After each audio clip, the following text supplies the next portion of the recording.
Maître Guylaine Bachand est avec nous. Bonjour. Parce que, Maître Bachand, il y a des gens dans le public qui ont l'impression, que ça manque à l'hommage qu'on devrait rendre à la petite fille maintenant qu'elle est décédée. On pourrait la montrer. D'autres disent, on essaie de couvrir les malfaiteurs, là, ceux qui ont causé ça. Replaçons les choses dans leur contexte. Qu'est-ce qu'on nous demande aux médias? Il y a deux cas de figure. D'abord, c'est un enfant qui était sous la tutelle de la DPJ. Et ça, c'est automatique. À ce moment-là, même quand on est décédé, ça prend un juge pour décider qu'on va pouvoir identifier, même après le décès, un enfant de la DPJ. Cette petite fille-là, elle a, je pense, un frère ou une sœur. Ouais. Donc, on veut continuer aussi. Qui vient d'être pris en charge par la DPJ, je pense, le jour même des événements. Exact. Alors, on veut protéger ces enfants-là pour qu'ils ne soient pas identifiés comme des enfants de la DPJ ou bien faisant partie de ce drame-là épouvantable. Il y a peut-être des témoins, des amis d'école mineurs, des cousins, des cousines qui vont venir témoigner, qui seront mineurs aussi, puis qu'on ne veut pas identifier pour le moment. Donc, des enfants pourraient être appelés à témoigner carrément dans le procès. Tout à fait, dans des processus particuliers, là, adaptés aux enfants. Donc, ça, c'est le premier cas de figure.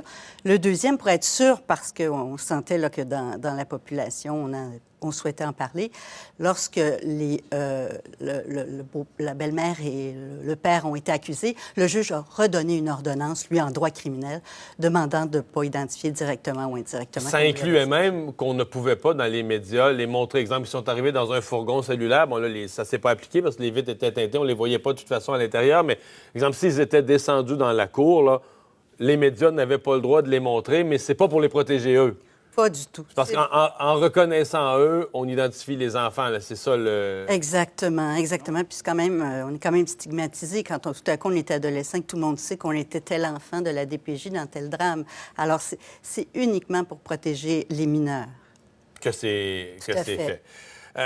Là, il y a eu, la semaine dernière, encore un peu hier, on va y revenir, hier c'est particulier, là, mais l'extension de ces interdictions à ce nouvel univers qui sont les réseaux sociaux. Puis là, je donne des exemples. Il y a un membre de la famille, je pense que c'est un oncle, qui entièrement pour bien faire lance une campagne GoFundMe. Donc, veut ramasser des fonds pour payer pour les frais funéraires. Bien, lui, là, il met le nom de la petite fille puis la photo là, dans le GoFundMe pour sensibiliser les gens.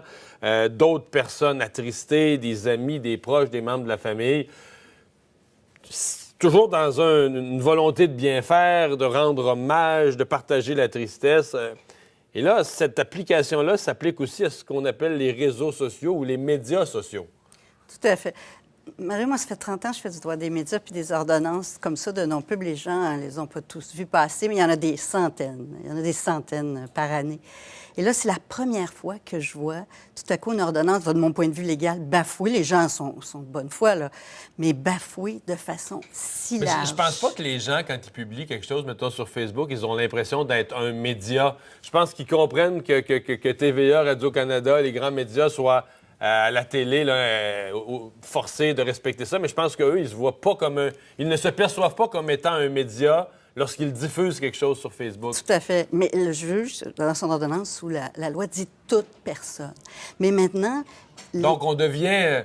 Quand on publie sur Facebook, on devient un diffuseur au même titre que TVA, d'une certaine manière. Là. Tout à fait. Et les gens, donc, ont un média dans les mains.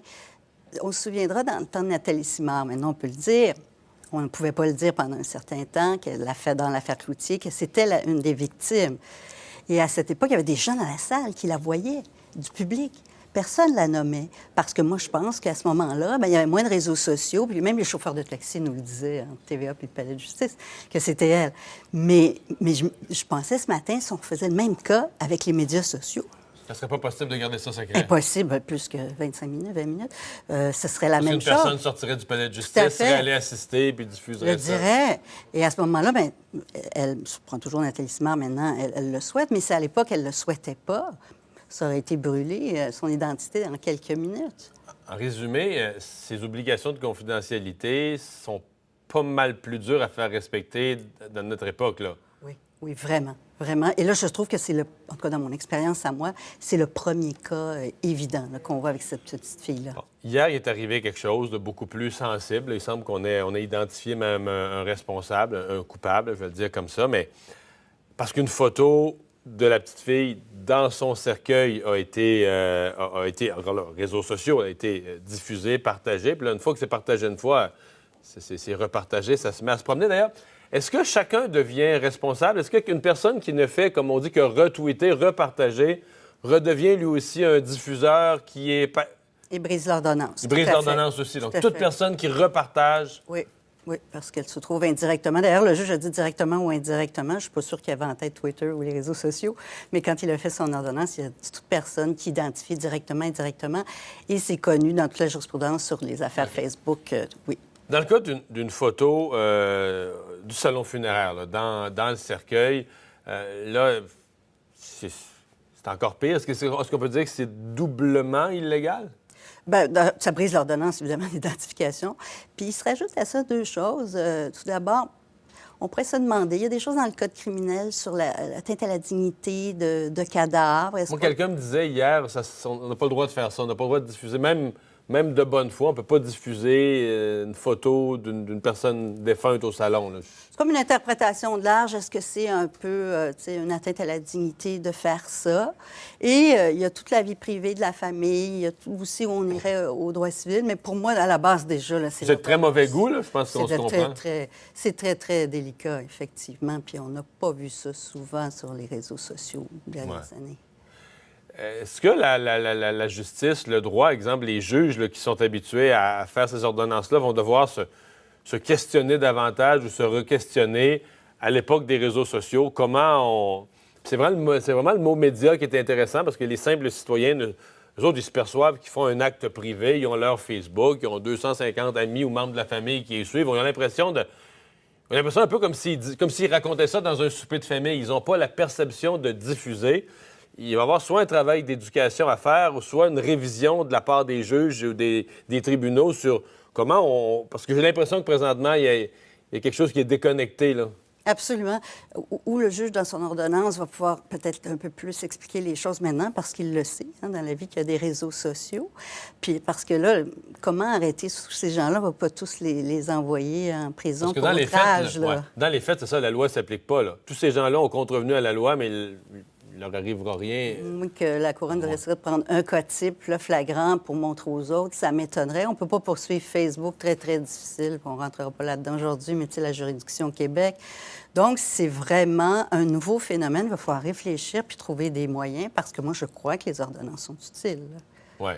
Et vous croyez aussi que les ordonnances sont bafouées oui, travers... Oui, qu'elles doivent être suivies. Puis qu'en ce moment, c'est un cas, là, vraiment, depuis une semaine, je suis seule en me disant, qu'est-ce qui se passe? Un Facebook, là, avec beaucoup de partages, peut vite rejoindre des dizaines, voire des centaines de milliers de personnes. Là, une photo, on le voit souvent, des photos. Puis là, on est dans des dizaines, des centaines de milliers de personnes. On est dans les codes d'écoute des médias, des bulletins de nouvelles. On est dans le même ordre de grandeur de personnes touchées. On n'est pas dans des tout petits nombres. Là. Absolument, absolument. Puis même là, il y a des ordonnances de non-publication qui ont été bafouées, punies pour des cercles restreints, là, 10, 20 personnes. C'est une ordonnance, il faut quand même. Mais là, il faut que le public comprenne qu'ils ont entre les mains un média et un outil de propagation très puissant et qu'à ce moment-là, il faut vraiment suivre les règles. Et les indications des juges. Maître Lachant, merci d'avoir été avec nous.